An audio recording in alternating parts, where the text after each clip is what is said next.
Welcome to MetalVice in 666. I'm your host, Brian, joined with the other host, Karen. And this episode, I think we're going to title BOGO deal, but at what price? Something along those lines. Okay. So I saw this article come up just a couple days ago, but 30 Seconds to Mars is running a BOGO deal. Okay. Buy one, get one tickets. So for a concert. For a concert. For a concert. Okay. Very limited number of shows are allowing this sort of deal, only in the UK. UK, okay. But you have to sign up for a World ID. Have you heard of World ID before? I have not. I had not either. Have you heard of OpenAI, though? Yes, I have. And Sam Altman, the CEO of OpenAI? I don't know who that is, but I've he's heard the CEO of OpenAI. He also founded another company called, let me get this right, Tools for Humanity. And they have this product called the Orb and the World ID. Okay. So what happens is this orb is like this softball. It's actually like a volleyball-sized orb. Like a real orb? Yeah, like a real orb, like a physical orb in the world that you like go up to. I believe this is how it works. I'm still new to this as well. But you go up to it, it scans your face and your retina, and it defines it as a unique number, unique thing. Okay. And then it digitizes it, it encrypts it or whatever the fuck it does, and then it gives you a unique world ID. Okay. So this is a way for you as an individual to say, like, I am a human, I am a real person. There's ways Why for can't like you just pinch you and say like I'm real? well, so this is for buying shit online. Okay. So it's a way to detect people against bots. Exactly. Which is kind of weird that trying to do something good. Yeah. With this, but yeah, so it's weird to me that like OpenAI, who's I'm assuming big pushers of AI and bots, also defining this other product that says we need to differentiate between like you kind of created the problem with the bots you're creating, but also you're trying to like not define it's so fucking weird. Okay. But basically you sign up for OpenAI or this World ID through Tools for Humanity and the Orb. And if you do that, you get BOGO tickets for 30 Seconds to Mars. And they came out with a statement. Yeah, but I'm interested in how these two things kind of came together. Yeah. So the Orb, from what I've been reading, is really pushing for businesses to adopt this technology and use this technology. And so instead of having bots come and buy 10,000 tickets of a show, they're like trying to push this to be like, you're a real human. We want to give tickets to real humans. When you buy tickets, you have to have a World ID to buy our tickets, something like that as well. Got it. Okay. That's how this thing and music is going together. Got it. Exactly. And Tools for Humanity has also worked with other companies. I think they started with The Gap. I don't think they're actually like a true partner with The Gap yet. Oh, like the clothing brand? Yeah, exactly. Okay. But I think that The Gap in San Francisco had or has a spot where you can sign up for the OpenAI. I think Visa's working with them to try to get like transactions working through a World ID and whatnot. Tinder in Japan is using it to verify age and humanity as well, so you're not getting trolled by bots or something. I don't fucking understand that, but whatever. But yeah, that's sort of the premise here is like this ID guarantees that you're human. That way, when you're talking with somebody or interacting with somebody online, you can guarantee that they're a human. Okay. So Jared Leto, the actor and singer for 30 Seconds to Mars, came out with a statement, which reads, and I'll throw it up on the screen as well.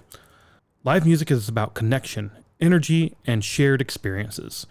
Fans wait years for these moments, and too often bots get there first. We wanted to work with World, I'm assuming that's World ID, to create something that helps protect the fan experience and gives real people a fair shot at being part of it. The rationale or the thought behind 30 Seconds to Mars doing this, I kind of applaud and, you know, like, thank you for trying to take a step towards, you know, combating bot purchases for tickets, because that is a big problem, especially for these larger shows. And like you said, some fans wait years because, well, your band doesn't really tour. Right. They come back for these big tours and whatnot, and then boom, it's a big thing that, you know, bots buy a lot of tickets. Look at Oasis last year, Taylor Swift, look at what happened to her as well. I don't think really Metallica all that much. I think a lot of the fans actually get in to get those tickets. Yeah.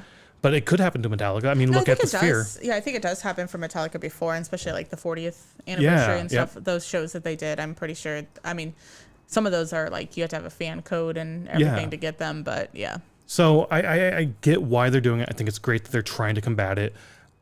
I think there's other ways and other means to fight bot ticket buying purchases. I think a lot of the ticket distributors, i.e. Live Nation, you know, they're not incentivized to not allow bots. I think they could Because they get they could do more to not allow bot purchases, but they don't because they get the fee on both ends. Yes. They get the fee when the bot buys it and when the bot sells it. Exactly. So it just why would they stop it? Exactly. So I think there's more things we could do, or more things the industry could do to combat bot purchasing other than this World ID. It's not something I'm going to sign up for anytime soon. The World ID, they say it's safe and secure, but this thought of giving away my biometric data. And even though they say like the World or the Human Tool Project or whatever the fuck they're called, they say like, we don't actually store any of your data. It's sharded. It's across everything. It's not in a database. It's, it's out there though. It's out there. Can it be sort of recompiled and whatnot? Sure. Possibly down the road it can. Is this really what I want to do? And like I was saying, this project is teaming up with other brands as well to try to get more adoption of the World ID. This is the first time I think I've seen it with ticket buying process. Oh, okay. But other times they also have a crypto coin as well. Of course. And so that used to be, or one of the promotions they ran apparently in the past from an article I read, that if you signed up signed up and got a World ID, you got some of their crypto coin that would be used with the sort of World ID thing. So I'm in the technology field. I kind of understand that technology grows and expands at a rapid rate. And, sometimes there's new technology that comes out that's, oh my God, we need to have this, and everybody jumps onto it. And then a few years later, it's sort of thrown by the wayside type thing. It's exactly. It's how the world works. I get it. This is still sort of new, and I'm still sort of like, I don't know if I buy into this just yet. So for me, I would not be doing the BOGO deal to get like a World ID to get an extra ticket.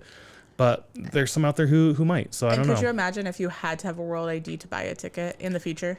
Yeah. Like, there's some people who literally go to a concert every 2 years. Like, would they really want to sign up for a World ID to get? And that's another thing. A like, ticket? Where they're wanting to expand into other areas because you want to be in all aspects of life. Yeah.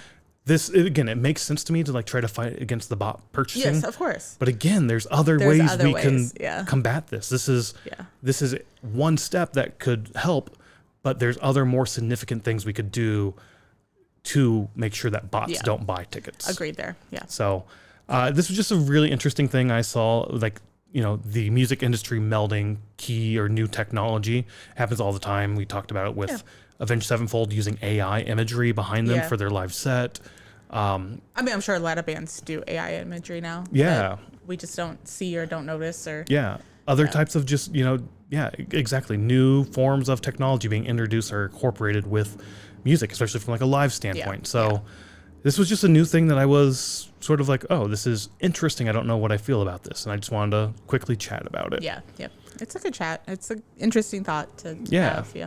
But I don't know. BOGO deals are always great. But again, at what cost? Are you willing to give away your biometric data to get a free ticket? I don't think I am. If it was Metallica, do you get a fee then on the second ticket still?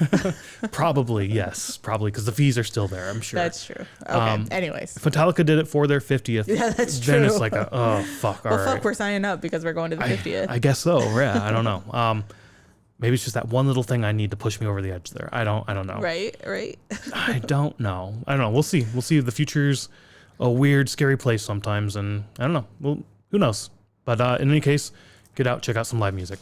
Bye.